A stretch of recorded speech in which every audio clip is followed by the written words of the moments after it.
तो my name is doctor इकराम आरिफ। ज़्यादातर लोग जो होता है, आपको पता है कि हमारी कम्युनिटी के अंदर कमर दर्द का मसला जो होता है वो बहुत ज़्यादा कॉमन हो गया है, बहुत ज़्यादा देखा गया है कि कमर में बहुत ज़्यादा दर्द हो गया है। तो इसमें मैं सबसे पहले क्लियर करना चाहता हूँ कि ज़्यादातर जो सciatica के पेशेंट होते हैं, कमर दर्द के मरीज़ होते हैं, वो पूछते हैं कि ज़्यादातर हमारे से कि बिस्तर कैसे यूज़ करें।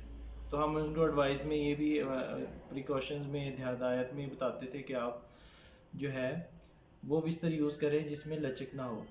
अब कुछ लोग होते हैं वो जो है स्ट्रेट फट्टे के ऊपर लेट जाते हैं, ये बिल्कुल हार्ड चीज़ के ऊपर लेट जाते हैं। उसका मकसद ये नहीं होता, उसका मकसद ये होता है कि कोई चीज़ ऐसी यूज़ ना करें जिसमें लचक हो, ऐसे हो।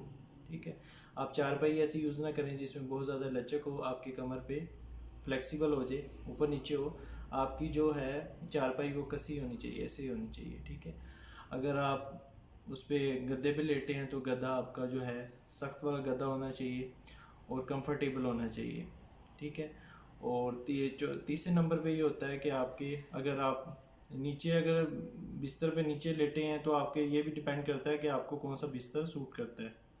कुछ लोग नीचे फर्श पे लेट जाते हैं तो उस पर भी ये होता है कि आपको बिल्कुल हार्ड होता है, तो ये एक अच्छा जो हार्ड बिस्तर है ये इतना सूटेबल नहीं रहता कमर दर्द के लिए। इसको हम कहते हैं स्ट्रेट बिस्तर। आप मतलब वो बिस्तर यूज़ करें जिसमें लचक बहुत कम से कम हो। ये मैं आपसे एक इन्फॉर्मेशन शेयर करना चाहता था। इस तरह की बहुत सारी वीडियोस के लिए मेरा चैनल है डॉक्टर इकराम आरिफ के नाम से, वो ज़रूर सब्सक्राइब करें। थैंक यू, अल्लाह हाफिज़।